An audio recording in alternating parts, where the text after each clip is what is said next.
ഇപ്പോൾ കിട്ടിയ മറ്റൊരു പ്രധാനപ്പെട്ട വാർത്തയിലേക്കാണ്. സംസ്ഥാനത്ത് കെട്ടിട പെർമിറ്റ് ഫീസ് വർധനവിൽ ഇളവ് നൽകാൻ സർക്കാർ തീരുമാനം. കോർപ്പറേഷൻ പരിധിയിൽ 60%വും ഗ്രാമപഞ്ചായത്ത് പരിധിയിൽ 25%വും കുറവ് വരും. ഓഗസ്റ്റ് 1 മുതൽ ഇളവുകൾ നിലവിൽ വരുമെന്ന് തദ്ദേശ വകുപ്പ് മന്ത്രി എം പി രാജേഷ് പറഞ്ഞു. ജനങ്ങളെ നേരിട്ട് ബാധിക്കുന്ന നിരക്ക് വർധന തെരഞ്ഞെടുപ്പിൽ തിരിച്ചടിയായെന്ന് CPM വിലയിരുത്തലിന് പിന്നാലെയാണ് സർക്കാരിന്റെ നടപടി. വലിയ നികുതി ഭാരമാണ്, ഒറ്റയടിക്ക് ഇത്രയും വർദ്ധിപ്പിക്കേണ്ടിയിരുന്നില്ല എന്നുള്ളൊരു പൊതു അഭിപ്രായവും വന്നത് സർക്കാർ ഗൗരവത്തോടു കൂടി തന്നെ കണക്കിലെടുക്കുന്നു. അത് ഇളവുകൾ വരുത്താൻ തീരുമാനിക്കുകയാണ്. 50%-ലധികം, ഏതാണ്ട് 60%-ഓളം വരുന്ന ഇളവുകൾ വരുന്നുണ്ട്. 80 ചതുരശ്ര മീറ്റർ വരെയുള്ള കെട്ടിടങ്ങളെ നേരത്തെ തന്നെ പെർമിറ്റ് ഫീസിൽ നിന്ന് ഒഴിവാക്കിയിരുന്നു. 300 സ്ക്വയർ മീറ്റർ വരെ വിസ്തീർണമുള്ള വീടുകൾക്ക് ചുരുങ്ങിയത് 50% പെർമിറ്റ് ഫീസ് കുറയും. 81 സ്ക്വയർ മീറ്റർ മുതൽ 300 സ്ക്വയർ മീറ്റർ വരെ. സേഫ് സെയിൻ ലാബ്ദീനുണ്ട് വിവരങ്ങൾ നൽകാനായി. സേഫ്, തെറ്റുതിരുത്തൽ തുടങ്ങിയിരിക്കുന്നു. കെട്ടിട പെർമിറ്റ് ഫീസ് വർധനയിൽ ഇളവിൽ നിന്ന് തന്നെ, അതായത് ജനങ്ങളെ നേരിട്ട് ബാധിക്കുന്ന, സർക്കാരിന് വലിയ തിരിച്ചടിയായി എന്ന് കരുതുന്ന തീരുമാനത്തിൽ നിന്ന് തന്നെ തിരുത്തൽ തുടങ്ങിയിരിക്കുന്നു അല്ലേ?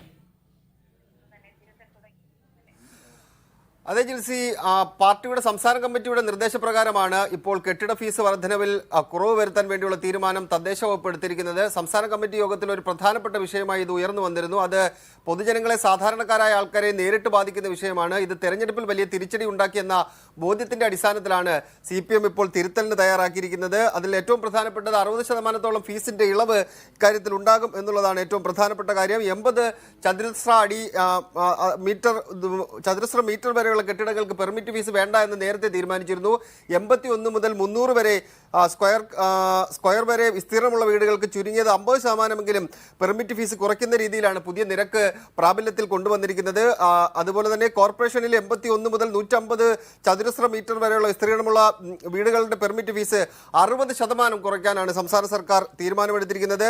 പുതിയ നിരക്ക് ഓഗസ്റ്റ് 1 മുതലാണ് നിലവിൽ വരുന്നത്. ഗ്രാമപഞ്ചായത്തുകളിൽ 81 മുതൽ 150 വരെയുള്ള സ്ക്വയർ മീറ്റർ വരെയുള്ള വീടുകളുടെ പെർമിറ്റ് ഫീസ് 50 രൂപയിൽ നിന്ന് 25 രൂപയായി കുറയ്ക്കാൻ വേണ്ടിയുള്ള തീരുമാനം സംസ്ഥാന സർക്കാർ എടുക്കുകയാണ്. മുനിസിപ്പാലിറ്റികളിലെ നിരക്ക് 70-ൽ നിന്ന് 35-ആയി കുറയ്ക്കുന്നു. കോർപ്പറേഷനിലേത് 100-ൽ നിന്ന് 40 രൂപയായി കുറയ്ക്കുകയാണ്. 151 മുതൽ 300 സ്ക്വയർ മീറ്റർ വരെയുള്ള വീടുകളുടെ ഫീസ് പഞ്ചായത്തുകളിൽ സ്ക്വയർ മീറ്ററിന് 100 രൂപയിൽ നിന്ന് 50 രൂപയായി കുറയ്ക്കുന്നുണ്ട്. അങ്ങനെ എല്ലാ മേഖലയിലും വലിയ കുറവ് വരുത്തുകയാണ്. 60%-ഓളം കുറവ് വരുത്തിക്കൊണ്ടാണ് ഈ തിരിച്ചടിയെ മറികടക്കാൻ, ലോക്സഭാ തെരഞ്ഞെടുപ്പിലെ തിരിച്ചടി മറികടക്കാൻ വേണ്ടി വിവിധ കാര്യങ്ങൾ സംസ്ഥാന സർക്കാർ ചെയ്യുന്നുണ്ട്. അതിന്റെ ഭാഗമായിട്ട് കൂടിയാണ് കെട്ടിട നികുതി ഫീസിൽ കുറവ് വരുത്താൻ വേണ്ടിയുള്ള തീരുമാനമെടുത്തിരിക്കുന്നത്. ജിൽസി, കെട്ടിട പെർമിറ്റ് ഫീസിൽ ഇളവ് വരുത്താനുള്ള നീക്കമാണ് സർക്കാർ ഇപ്പോൾ എടുത്തിരിക്കുന്നത്. ലോക്സഭാ തെരഞ്ഞെടുപ്പിലുണ്ടായ വൻ തിരിച്ചടി അത് ജനങ്ങളിൽ നിന്ന് പാർട്ടി അകന്നതുകൊണ്ടാണെന്നും ജനോപകാരപ്രദമായ തീരുമാനങ്ങൾ എടുക്കുന്നതിൽ പരാജയപ്പെട്ടുവെന്നുമുള്ള കണ്ടെത്തലുകൾ CPM-നകത്ത് തന്നെ ഉണ്ടായിരുന്നു. അവിടെ നിന്നുള്ള തെറ്റുതിരുത്തലിനുള്ള തുടക്കം കുറിച്ചിരിക്കുന്നു എന്നുള്ള വാർത്തയാണ് മനസ്സിലാക്കേണ്ടത്. സേഫ് സെയിൻ ലാബ്ദീനാണ് വിവരങ്ങൾ നൽകിയത്.